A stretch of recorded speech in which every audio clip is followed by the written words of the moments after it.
자기가 오늘 보니까 보기에 너무 좋습니다. 예. 오늘 보기에 너무 좋습니다. 예, 예. 좀 이제 웃으시는 것 같군요. 이번 세계에서 가장 높은 건물이 뭔지 아십니까? 한번 그림 한번 보여주십시오. 이 그건데요. 소위 버즈 두바이라고, 이 두바이에 있는 타워, 소위 부르즈 할리파라는 그 다음 그림 한번 똑같은 그림입니다. 다른 각도, 예. 이 밤에 찍은 거거든요. 그래서 소위 아랍에서 대통령 이름이 할리파인데요. 부르즈가 탑이라는 뜻인데 할리파의 탑이라는 이름입니다. 예전에는 버즈 두바이로 불렀던 곳인데요. 163층 건물이고요. 618m입니다. 이 첨탑까지 다 합치면 828m입니다. 근데 이 건물을 누가 지었냐면 삼성물산에서 지었습니다. 그 사람 건물이거든요. 그러다 이 옆에 사실은 버즈 두바이보다 소위 이렇게 부르즈 할리파보다 사실은 더 600m 더 높은 건물을 사실 지을 계획들을 사실은 세웠다가 지금은 무산된 걸로 알고 있습니다. 그 다음 그림 보십시오. 이것이 아마 이제 원래 옆에 세우려고 했던 그 그림의 모습입니다. 그래서 하버타워 랜드마크 빌딩인데요. 높이가 1400m 정도 될 예정이었고, 이것이 올리버 타워라는 곳인데 아마 에베레스트 산 높이보다 훨씬 더 높은 3.2km 높은 건물을 원래 지으려고 했고 100만 명이 거주할 수 있는 그런 도시 친환경적인 건물을 지으려고 했는데 말이 있다가 지금 쑥 들어가서 아마 무산된 것 같은 느낌이 듭니다. 그리고 그 다음 그림 한번 보시겠습니까? 예. 이 뭐냐면 2021년부터 시작해서 2028년까지 완공된 아랍에미리트 두바이 사막 가운데 그 현대판 지브라스를 만들 계획으로 이렇게 되어 있었거든요. 뭐 지금 계속 언급되지 않고 있는 거 보니까 또 이것도 없어진 것 같긴 한데요. 이 사진 보시면 알겠지만 이렇게 한 100만 명 정도가 들어가서 작업자족이 가능하고 이 자동차 대신 이동 시스템을 움직이고 날씨를 인위적으로 조정할 수 있는 환상적인 도시를 만들겠다고 어떻게 얘기해서 했었습니다. 모양이 꼭 피라미드처럼 생겼지 않습니까? 그래서 고대 바빌론의 지브라트라는 이름을 쓴다고 원래 예정되어졌는데 원래 2028년까지 원래 짓기로 했는데 아마 좀 말이 쑥 들어간 거 보니까 이것도 아마 무산될 것 같은 느낌이 드는데 그 다음 그림 한번 보십시오. 여기 단면막 그림이었습니다. 이런 모양의 모습의 소위 조감도의 모습이었습니다. 제가 이걸 왜 보여드리냐면요. 사실은 많은 사람들이 하늘 꼭대기에 건물 짓고 이렇게 또 지구라트 모양을 만들어서 환상적인 도시를 건축하는 것이 사람들의 아마 소원의 모습이기도 합니다. 사실 경제학 용어 가운데요. 바벨탑의 저주라는 용어가 있습니다. 혹시 들어보셨어요? 경제학 용어 가운데 아마 그죠? 예. 바벨탑의 저주라는 용어가 있는데 1999년도에 도이치 방크의 분석가 앤드류 로맨스가 100년간 사례를 분석해 놓은 경제학 가설입니다. 어떤 거냐면 내용이 이런 겁니다. 역사상 초고층 빌딩은 경제 위기를 예고하는 신호탄 역할을 했다는 거죠. 그래서 실제로 뉴욕 엠파이어 스테이트 빌딩이 완성되고 나서 1931년에 세계 대공황이 왔고 또 한때 세계 최대가 높았던 아까 그 말레이시아에 또 있거든요. 그 페트로나스 트윈 타워가 완공되자마자 말레이시아가 IMF 외환위기에 처해졌고 또 전 세계 아까 최고급 고층이 아까 그것이 아랍에미리트의 그 부르즈 할리파 보셨잖아요. 이 빌딩을 짓는 중에 사실은 두바이 정부가 파산했거든요. 뭐 이런 경우를 들으면서 뭐 이 사람 학사 얘기입니다. 소위 우리나라에는 63 빌딩을 짓고 난 이후에 신동아 그룹이 무너졌던 상황을 얘기하면서 아마 이런 부분에 바벨탑의 저주라는 부분에 경제학 가설이 있습니다. 오늘 제가 이 얘기를 왜 하냐면요. 오늘 우리가 잘 알고 있는 바벨탑 얘기를 하기 위해서입니다. 오늘 보면 이런 건물처럼 바벨탑을 지은 사람들의 이야기가 나오는데요. 왜 그들이 바벨탑을 지었고 또 그런 행동에 대해서 하나님이 어떻게 하신지를 살펴보므로 오늘 우리가 하나님 앞에 어떻게 삶을 살아가야 될지를 하고 좀 생각해 보는 시간을 가려고 합니다. 그들이 왜 바벨탑을 쌓았을까요? 첫째는 뭐냐면 하나님께 대한 교만과 말씀에 대한 불순종 때문에 바벨탑을 세웠습니다. 하나님께 대한 교만과 말씀에 대한 불순종 때문에 그들이 바벨탑을 세웠습니다. 노아 홍수 이후에요, 어느 정도 세월이 지나고 난 이후에 하나님의 은혜로 다시 땅에 사람들이 번성하기 시작했습니다. 그때 다시 사람들이 번성했는데 다시 하나님을 거역하는 것입니다. 오늘 1절 말씀 보시면 알겠지만 당시에 언어가 하나밖에 없었습니다. 그죠? 온 땅의 언어가 하나고 말이 하나였다고. 그 당시 언어가 하나밖에 없었습니다.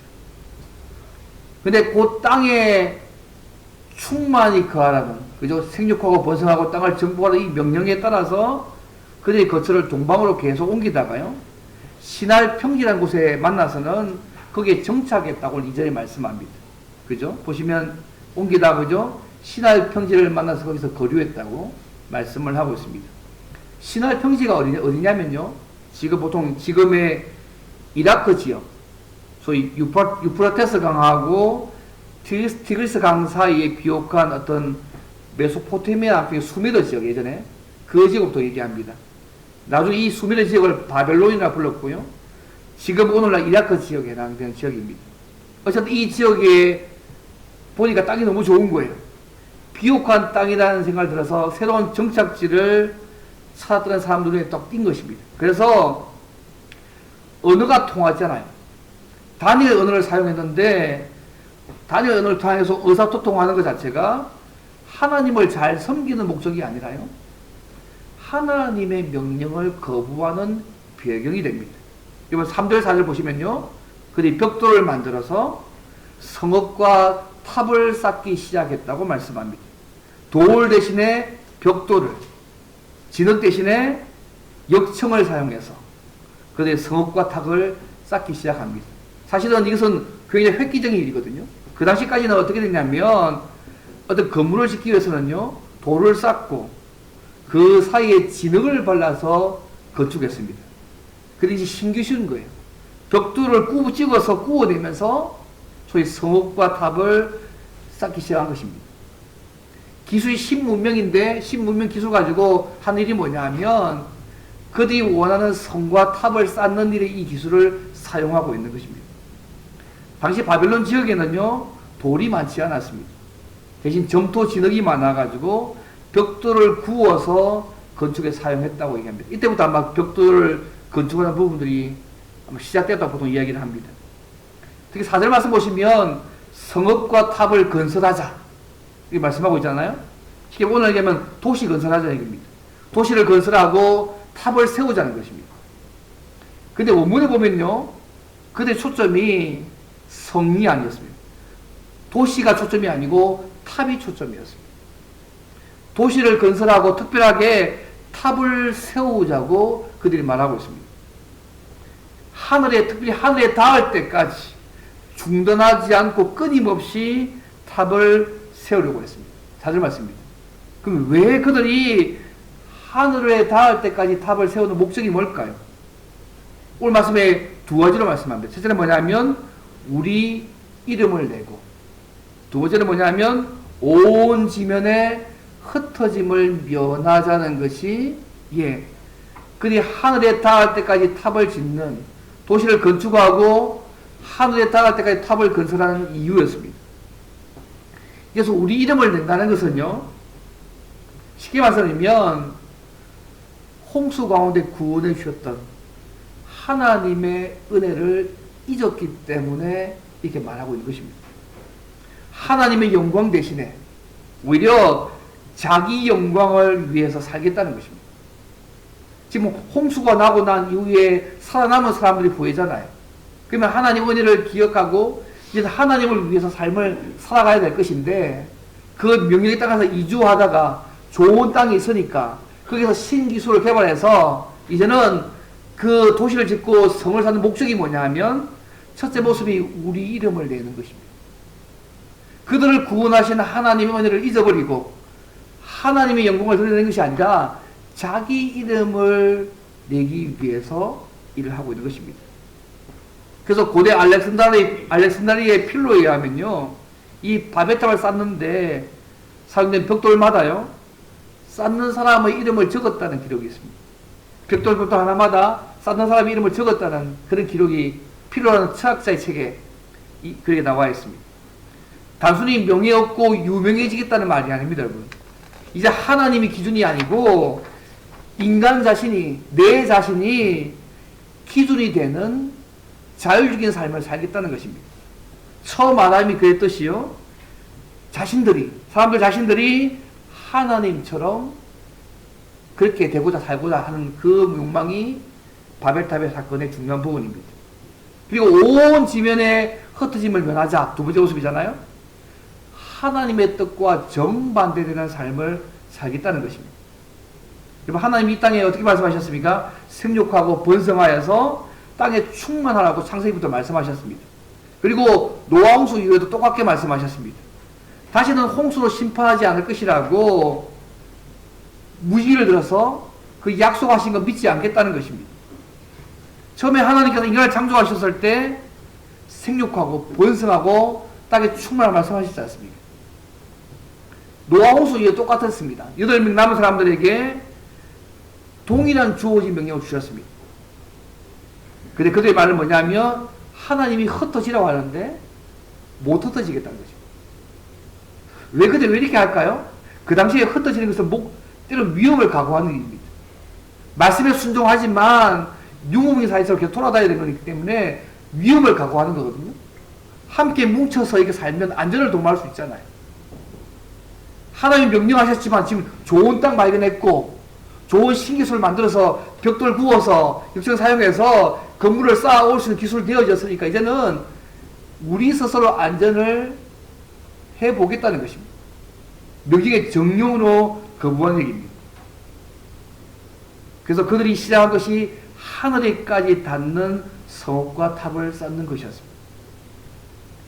그래서 이들은 자신들의 이름을 온 지면에 내고 흩어짐을 면할 수 있다고 생각했습니다. 소위 자신들의 안전을 추구하고 소위 그들 자신의 도시 국가를 세우려고 한 것입니다. 이런 바벨탑이 어떤 모습이었을까요?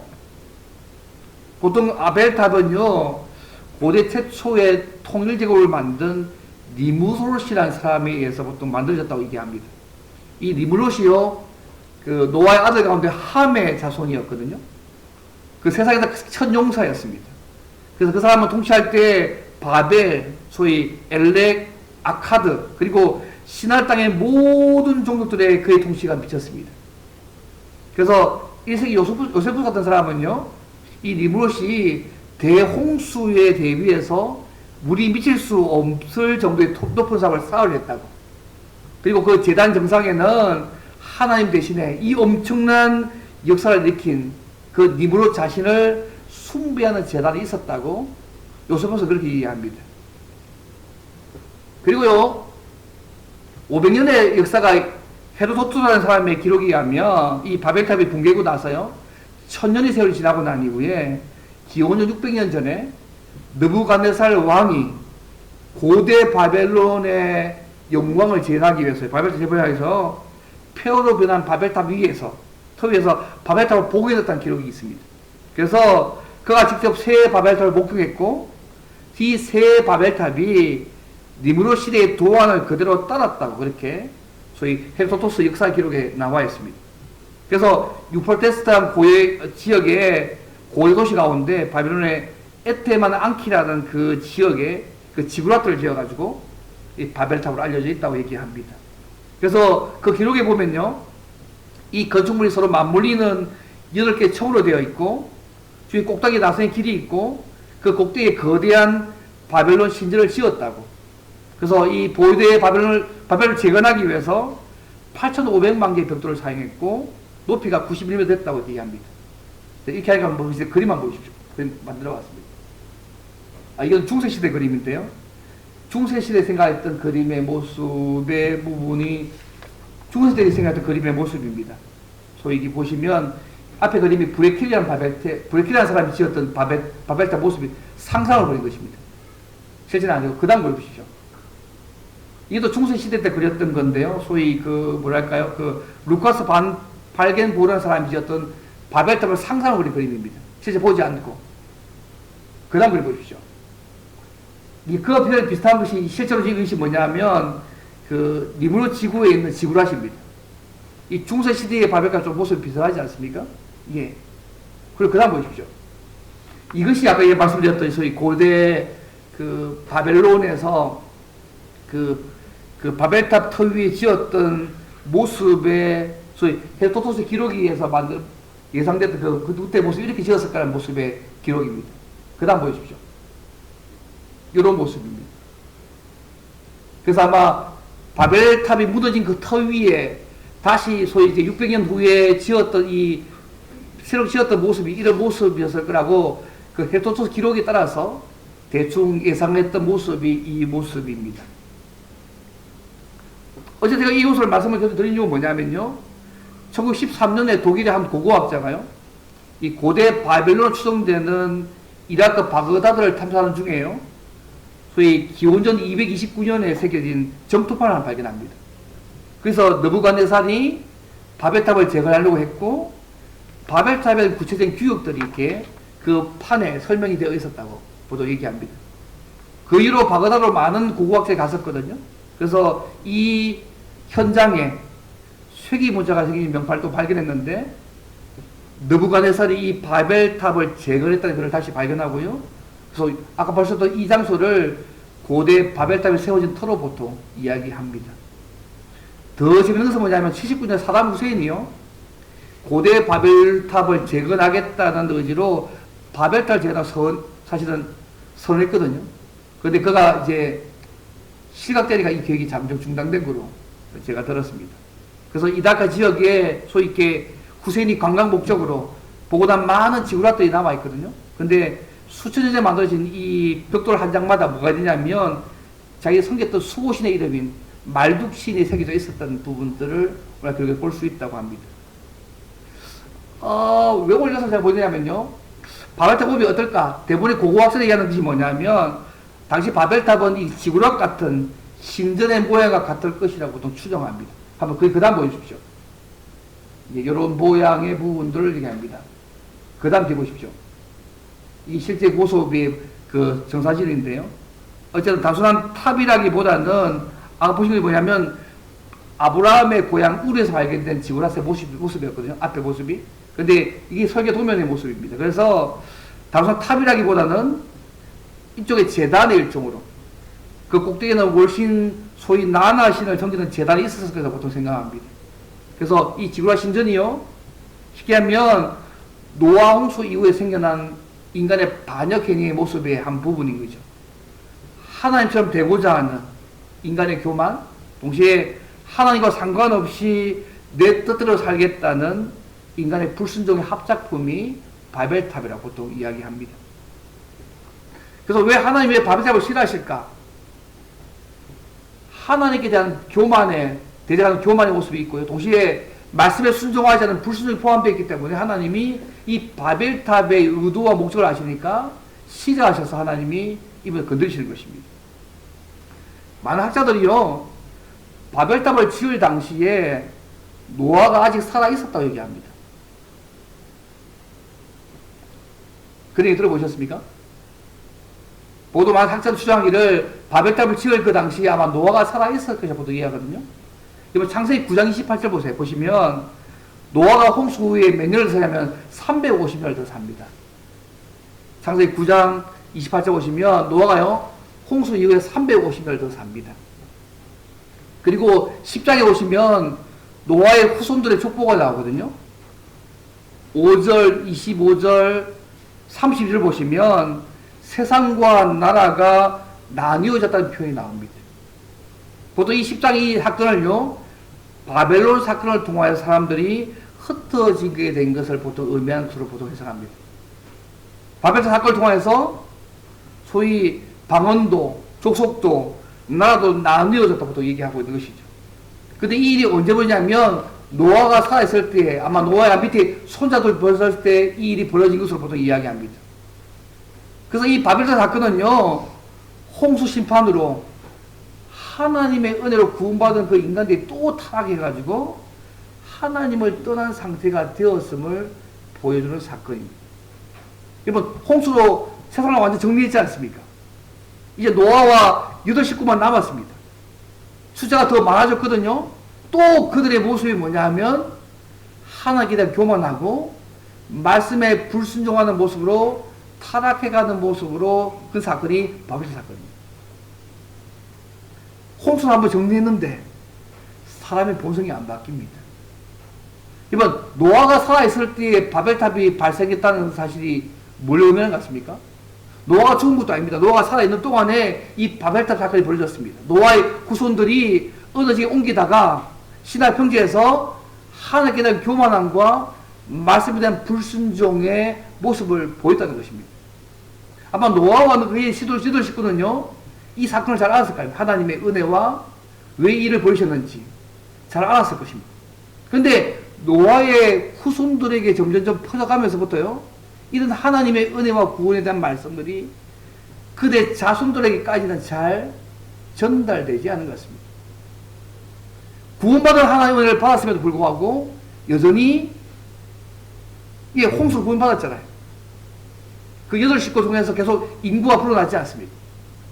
그런 역사적 교훈을 경험하면서도 불구하고 여전히 동일하게 하나님께 대해서 교만하고 말씀에 불순종하는 모습으로 가고 있는 그들의 후손들의 모습을 볼 수 있습니다. 왜 그랬을까요? 하나님의 은혜를 받았지만 하나님 주신 말씀이 메시지가 그들 자손들에게 계속해서 이어지지 전해지지 못했다는 부분들을 반증하는 얘기입니다.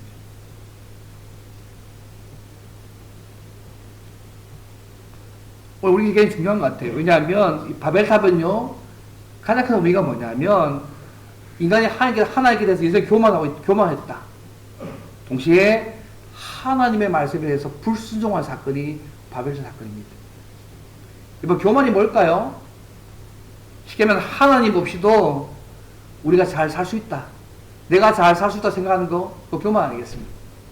하나님보다 더 높아지고도 있지만 내가 하나님 없이도 내가 잘 살 수 있다 생각하는 거, 그게 가장 큰 교만 아닙니까? 불순종이 뭡니까? 하나님의 말씀보다 우리의 생각이 더 확실하고 더 옳고 그것이 더 맞다고 생각하는 거, 그 불순종하는 거 아닙니까? 인간이 교만하면요, 불순종할 수밖에 없고 하나님께로 멀어질 수밖에 없습니다. 근데 이 바벨탑 사건이 그걸 보여주는 중요한 사건입니다.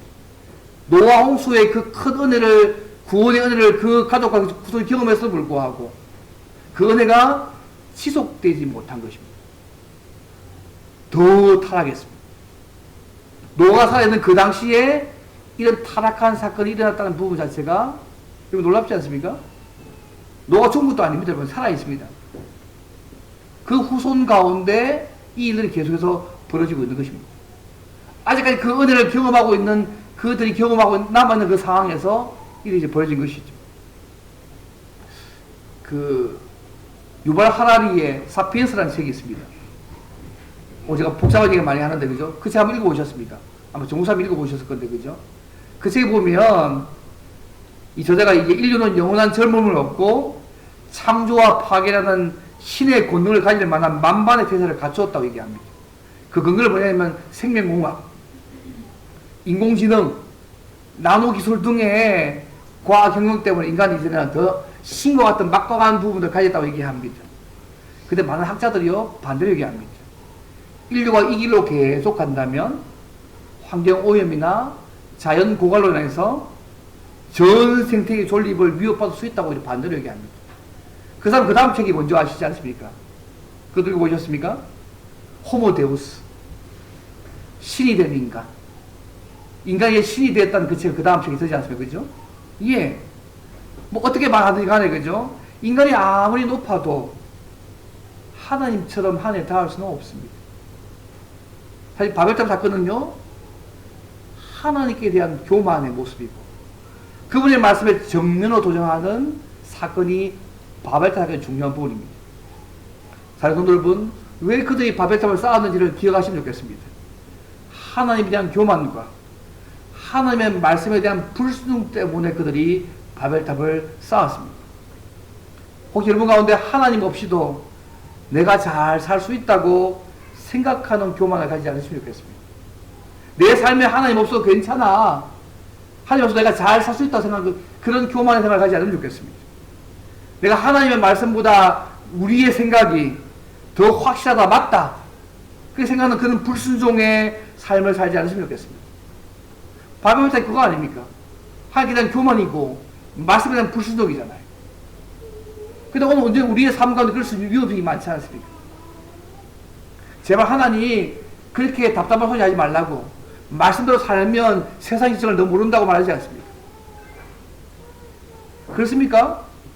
하나님 말씀은요, 우리의 생각보다 더 정확하고 확실한 거 아닙니까?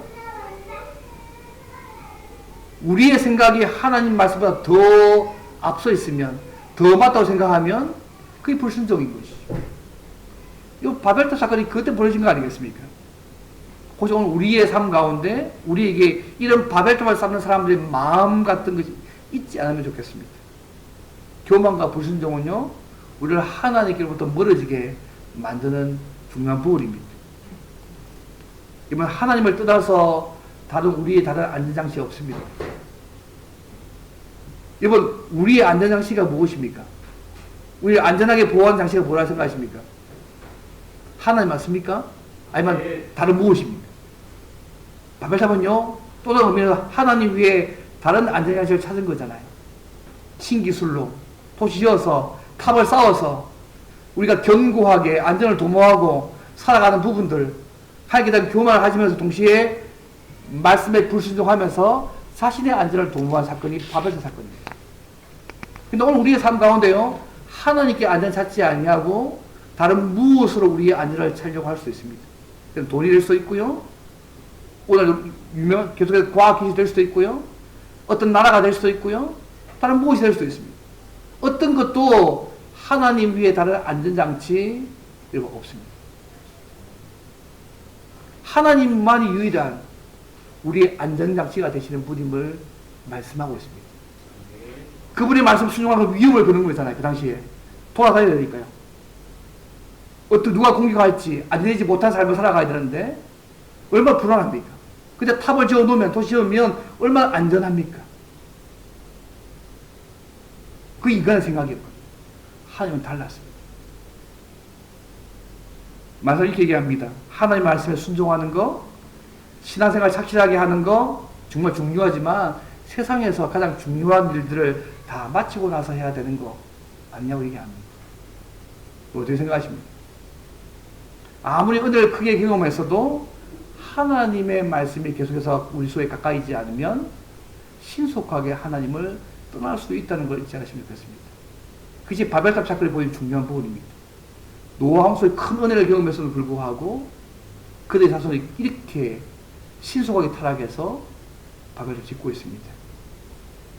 날마다 그분의 말씀을 읽고 묵상함으로 날마다 그래서 믿음으로 순종하는 사람들을 살아가시면 좋겠고요. 우리가 뭘 하든지 간에 하나님의 영광을 위해 살아가는 저와 여러분 되시기를 주님을 바랍니다. 첫 번째입니다. 그러면 두 번째로 하나님께서 이렇게 교만하고 말씀에 불순종하는 사람들을 어떻게 다루실까요? 그게 두 번째입니다.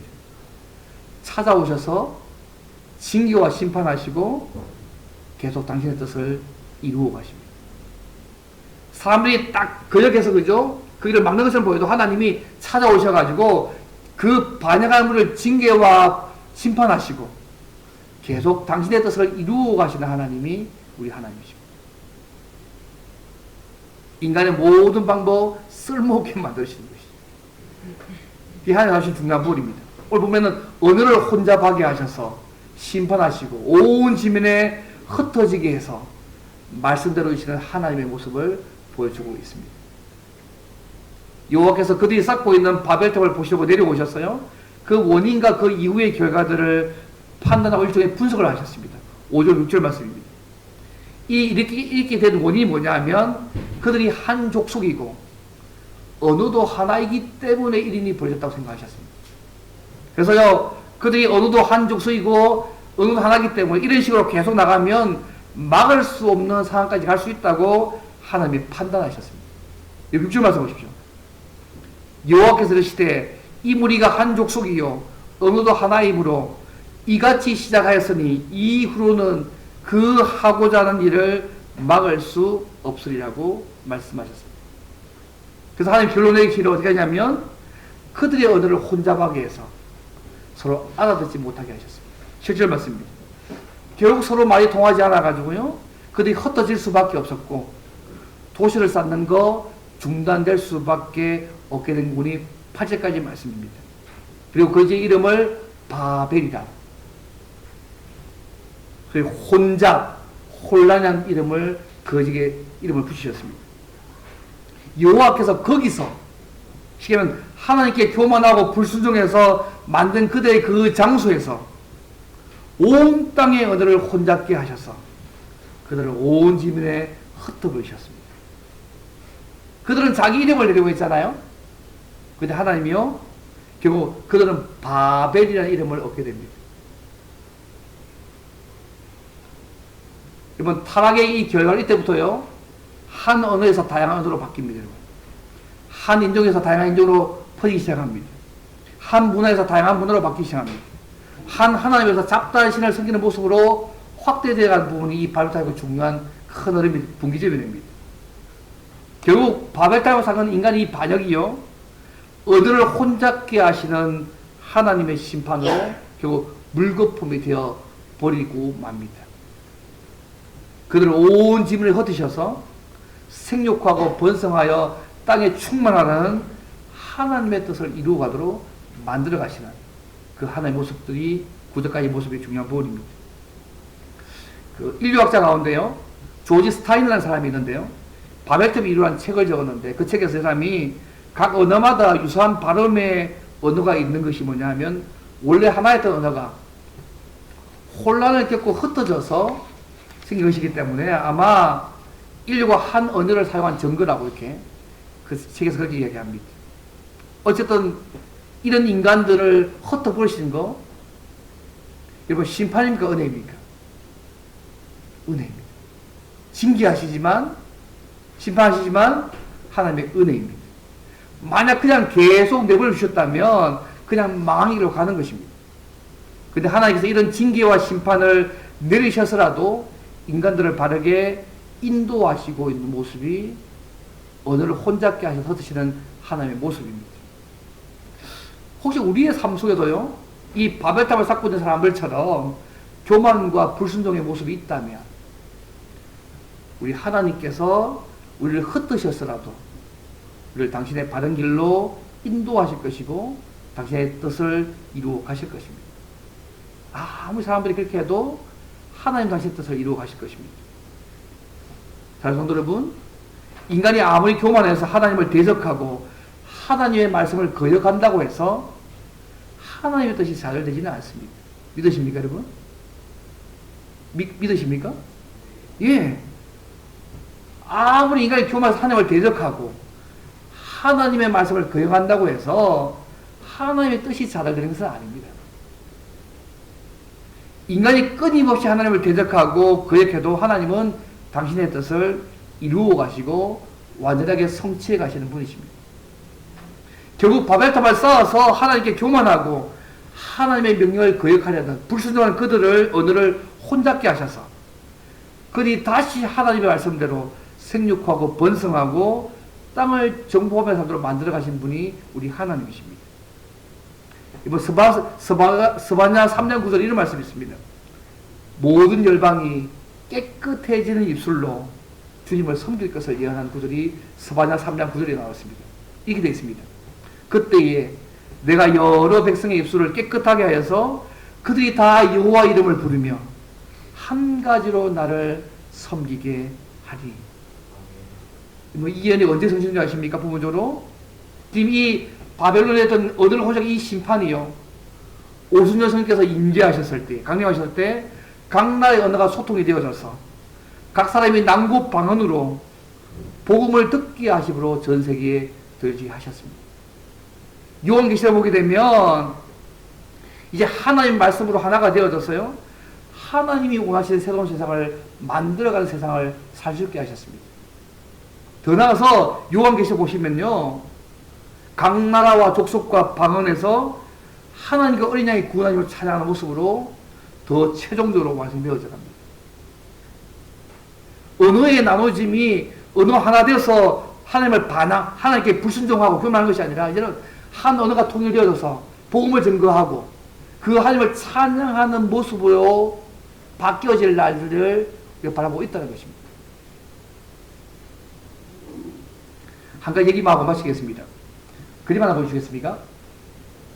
오늘 제가 목이 좀 살짝 쉬어서 그죠? 좀 답답지 않으십니까? 죄송합니다. 목이 좀 쉬어가지고 제가 의도치 않아서 그죠? 예, 그림 보십시오. 예. 예, 보시면 앞에가 무디입니다. 무디 목사고요. 뒤에가 누구냐면 생키입니다. 무디 부흥에 따라다녔던 생키나 찬양사역자입니다. 그 뒤에 한 번 더 보시겠습니까? 제 생키의 사진의 모습입니다. 잘생겼죠? 오늘 이때는 얘기를 한번 좀 하고 이제 마시려고 합니다. 이 생키가요, 부흥사 무디와 함께 늘 부흥에서 찬양 인도를 하면서 하나님께서 헌신했던 종이었습니다. 평생 아마 1200곡의 찬송가를 지었다고 합니다. 근데 스코틀랜드 대도시에서 부흥을 이뤘을 때인데요, 그 집에 어떤 한 소녀가 나와서 은혜를 많이 받았습니다. 그래서 집 근처에 있는 교회의 목사님을 찾아갔는데, 목사님 제가 어떻게 하면 구원받고 하나님의 자녀로 살아갈 수 있을까요? 물었답니다.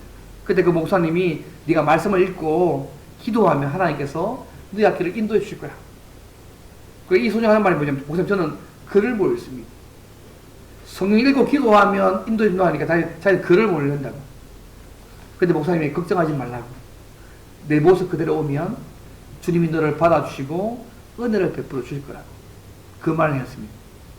그때 이 소녀가 눈물 뚝뚝 흘리면서 날 위해 죽으신 주님, 내 모습 그대로 받아달라고 그렇게 고백하며 예수를 영접합니다. 이 간증이 부흥사 무디에게 전달되고요. 또 부흥사 무디가 말씀을 전할 때마다 이 소녀가 구원받고 변화된 모습을 간증했습니다.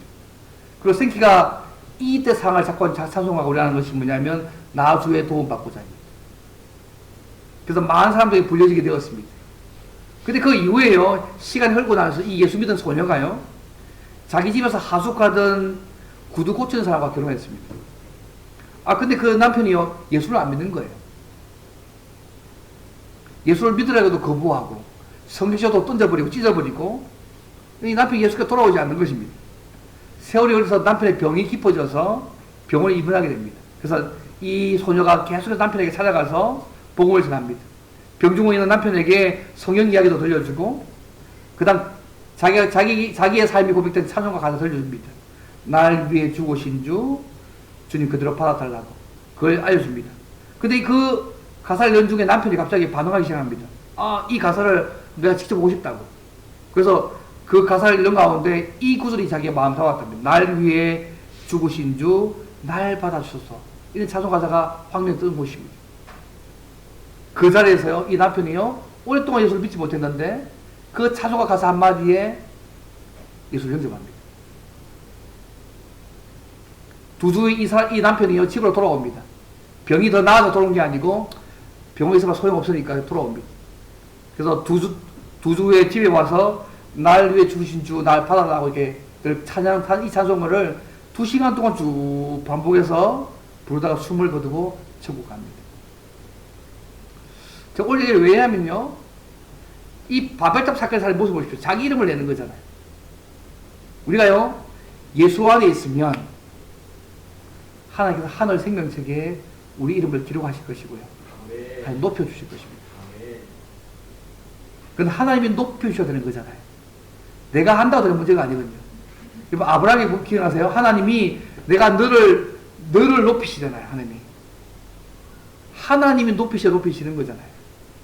먼저 예수 안에서 있어야 되고요, 그리고 하나님이 높이셔야만 높임의 은혜가 되는 거 아니겠습니까? 말씀을 뵙겠습니다. 사실 여러분, 하나님 없이도 잘 살 수 있다는 생각, 말씀보다 우리의 생각이 더 현실적인 생각이라는 생각을 날마다 버리셔야 합니다. 날마다 그분의 말씀대로 믿음으로 순종하시기를 바랍니다.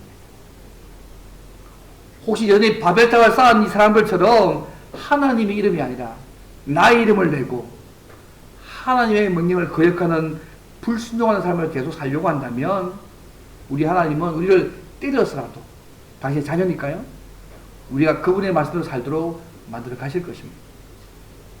여러분, 하나님 없이 바벨탑을 쌓은 것처럼 다른 무엇에 의지하지 않으면 좋겠습니다. 돈이 되든 사람이 되든 다른 무엇이 되든 그것을 우리의 안전처로 삼지 않으시면 좋겠습니다. 우리의 안전빵이 되지 못합니다. 여러분. 하나님 없이 결코 성공적인 인생을 살 수 없고, 말씀을 떠난 성공은 모래 위에 지은 집에 불과하다는 것들을 잊지 않으시면 좋겠습니다. 이번 시편 127편 1절 말씀 기억납니까? 여호와께서 집을 세우지 아니하시면 세우는 자의 수고가 뭐라고요? 헛되다고 말씀합니다. 우리의 노력과 애씀보다 더 중요한 게 뭐냐면 하나님께서 우리의 수고에 은혜를 베푸셔야지만 우리의 수고가 의미있게 지켜지게 만들어간다는 부분을 기억하면 좋겠습니다. 이 바벨 사건은요, 하나님 없이 그들이 반역하고 교만하고 불순종한 사건이잖아요. 초장부터 묻어지게 되어 있는 거 아니겠습니까? 모시게 되어 있는 거잖아요.